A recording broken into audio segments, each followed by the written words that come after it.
নমস্কাৰ ৰাইজ, এটা নতুন ভিডিঅ'ৰ মাজলৈ আপোনালোকক স্বাগতম জনাইছোঁ। আজি কিন্তু ভ্লগ নহয় দেই, কেইটামান কথা আপোনালোকৰ সৈতে ডিছকাছ কৰিব লগা আছে।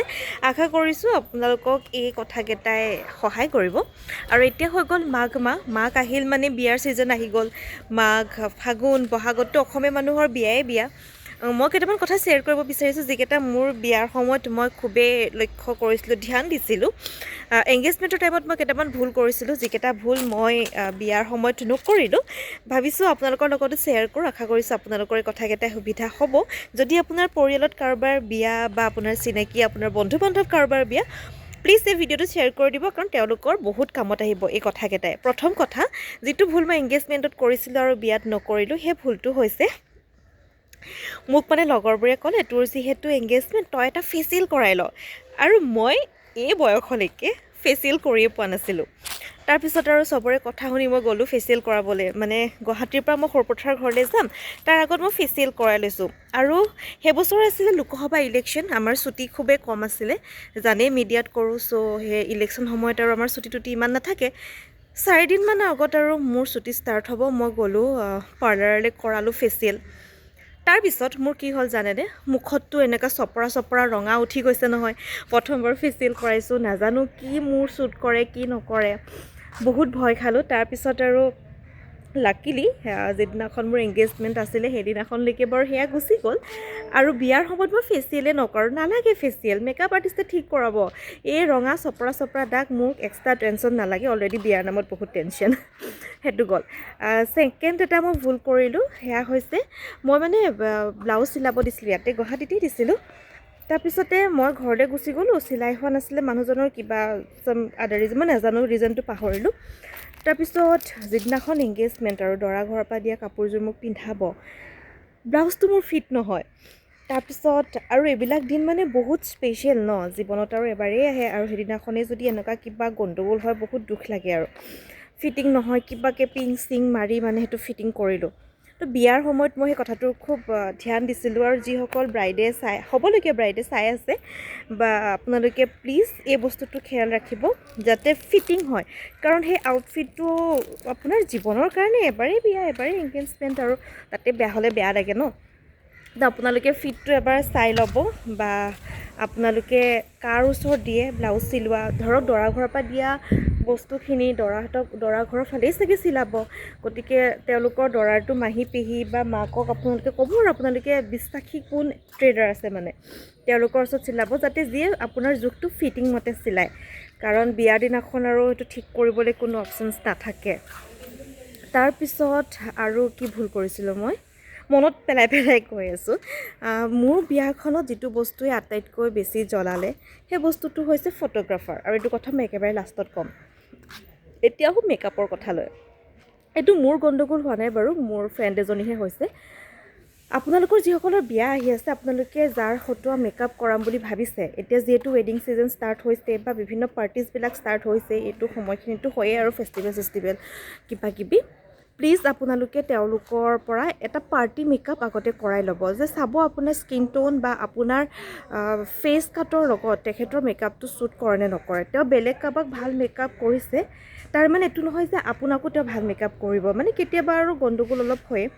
ৰিচেণ্টলি মোৰ লগৰ এজনী, খুব ধুনীয়া ছোৱালীজনী, কিন্তু তাৰ মেকআপ বহুত বেয়া কৰিলে। ভাল এগৰাকী মেকআপ আৰ্টিষ্টেই কৰিছে বাৰু। গতিকে এবাৰ আপোনালোকে কৰাই ল'ব পাৰ্টি মেকআপ এটা, তেতিয়া এটলিষ্ট গম পাব যে আপোনাৰ ফেচটোৰ লগত তেখেতৰ মেকআপ শ্বুট কৰে নে নকৰে।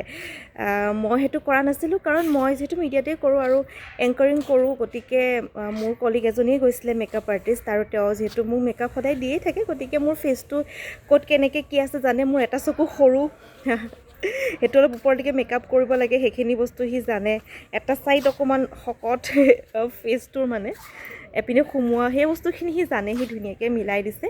আৰু সৰুপথাৰত মানে মোৰ মাৰ ঘৰত, মোৰ কলিগজনে তেজপুৰত কৰিছে হাজবেণ্ডৰ ঘৰত, আৰু সৰুপথাৰৰ মোৰ মাৰ ঘৰত যিজনে মেকআপ কৰিছে, যিজনী ছোৱালীয়ে, তাই মোৰ এংগেজমেণ্টৰ মেকআপ কৰিছিলে, আৰু তাই মোৰ ঘৰৰ ওচৰৰে ছোৱালী। গতিকে মানে মোৰ ক্ষেত্ৰত সেইটো নহ'ল, কিন্তু আপোনালোকৰ লগত যাতে এইটো নহওক, কাৰণ সেইদিনাখন আৰু বেয়া হ'লে মানে জীৱনৰ স্পেচিয়েল ডে নহয় জানো, সেইদিনাখন আৰু বেয়া হ'লে মানে ইমান আপোনালোকৰ মানে দুখ লাগে। দিনটো আকৌ ঘূৰিও নাহে, মুড এটানো কিয় বেয়া কৰি লয়। গতিকে এই কথাটো ধ্যান ৰাখিব। এণ্ড মষ্ট ইম্পৰ্টেণ্ট, মোক যি জ্বলালে সেয়া হৈছে ফটোগ্ৰাফাৰ। এই ভুলটো আপোনালোকে জীৱনত নকৰিব। মোৰ এংগেজমেণ্টৰ টাইমত বাৰু সেইটো নহ'ল, ফটোগ্ৰাফাৰজন ঠিকেই আছিলে, অলপ জ্বলালে বাট ঠিকে আছিলে পিকেজটোত। কিন্তু মোৰ মানে ইনষ্টাগ্ৰাম পেজ চাই পিনাই আপোনালোকে ফটোগ্ৰাফাৰ চিলেক্ট নকৰিব। আপোনালোকে সুধিব কাৰোবাক যে আমুক কেনেকুৱা, প্ৰফেচনেল হয়নে নহয়। কাৰণ মানে মোৰ যিজন ফটোগ্ৰাফাৰ, মই ইনষ্টা পেজ চাই এটা লৈছিলোঁ, প্ৰফাইলটো চাই মোৰ তাৰ ষ্টৰি টেলিংটো ভাল লাগিছিলে। লেন্সেৰে তেওঁ যিটো ষ্টৰি টেল কৰে সেই ষ্টৰি টেলিং চাইডটো মোৰ ভাল লাগিছিলে, কিন্তু একেবাৰে প্ৰফেচনেল নহয়। সম্পূৰ্ণ পে'মেণ্ট কৰা পিছতো আজি পৰ্যন্ত মই মোৰ বস্তু নাপালোঁ। আৰু সদায় কামুৰিব লাগে, কামটো বৰ টেঙা। নিজৰ বিয়াখনৰ পিছত আৰু নিজৰ প্ৰাপ্যখিনি পে' কৰাৰ পিছত এনেকৈ খুজি থাকিব ভালো নালাগে। তেখেতৰ লাজ সন্মান আছেনে নাই নাজানো, আমাৰটোতো আছে, কিন্তু তথাপিতো লিগেল একশ্যন লৈ হ'লেও মই বস্তুখিনি বাৰু উলিয়ামেই। চ' মই এক্সট্ৰা এটা হেডেক নল'ব বাৰু। মই যিখিনি ভুল কৰিলোঁ আপোনালোকে নকৰিব। আশা কৰিছোঁ ভিডিঅ'টোৱে আপোনালোকক সহায় হ'ব। আৰু কিবা কিবি আছে বাৰু, যেনেকৈ ধৰক যেতিয়া আপোনালোকে দৰাৰ লগত একেলগে ৰিচিপশ্যনত, দৰা ঘৰৰ ৰিচিপশ্যনত কালাৰ চুজ কৰাৰ ক্ষেত্ৰত, কাপোৰৰ কালাৰ চুজ কৰাৰ ক্ষেত্ৰত চাব দুজনৰ মিলে নে নিমিলে, নহ'লে ফটোবোৰ খুব বেয়া আহে। আৰু তাৰ লগতে বেকগ্ৰাউণ্ডটো, কাপোৰৰ লগত বেকগ্ৰাউণ্ডটো মানে যাব লাগিব, কণ্ট্ৰাষ্টটো মিলিব লাগিব, তেতিয়াহে ফটোবোৰ ভাল আহিব। আৰু আমাৰ ছোৱালী মানুহ বেয়া পাই লাভ নাই, আমাৰ ফটোৱে মেইন। আৰু জীৱনত এবাৰে বেয়া হয়তো, প্ৰত্যেকটো বস্তু পাৰফেকশ্যন থাকিব লাগে মানে। সেইখিনিয়ে কথা। আৰু যদি কিবা মোৰ মনত পৰে তেতিয়াহ'লে মই ডেফিনেটলি ভিডিঅ' বনাই আপোনালোকক জনাম বাৰু। আশা কৰিছোঁ যিসকল ব্ৰাইডে চাই আছে আপোনালোকে ধ্যান দিব, আৰু ৰিচেণ্টলি যিসকলৰ বিয়া হৈ গৈছে তেওঁলোকৰ পৰা টিপছ ল'ব। কাৰণ বিয়া এখন ডাঙৰ বস্তু, বহুত জ্বলাই মাৰে। আৰু সেই টিপছ ল'লে আচলতে জনা যায়। ময়ো মোৰ লগৰ আগতে যিকেইজনী ছোৱালী বিয়া হৈছিলে সিহঁতৰ পৰা কুটুৰি বহুত কথা, পেণ্ডেল খানালৈকে মই মানে তেওঁলোকক সুধিছোঁ যে কাৰ ভাল কাৰ বেয়া, কোনে বেছি জ্বলায়, কোনে কি হয়। নিজৰ সেই বিশেষ দিনটোত আৰু টেনশ্যন ল'ব মন নাযায়, নহয় জানো। ঘৰৰ মানুহকো টেনশ্যন দিব মন নাযায়, এনজয় কৰিবই মন যায়।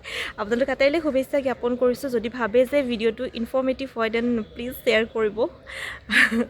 নিউলি ব্ৰাইডবিলাককো দিব, আৰু যিসকলৰ বিয়া আহি আছে তেওঁলোককো দিব। Thank U.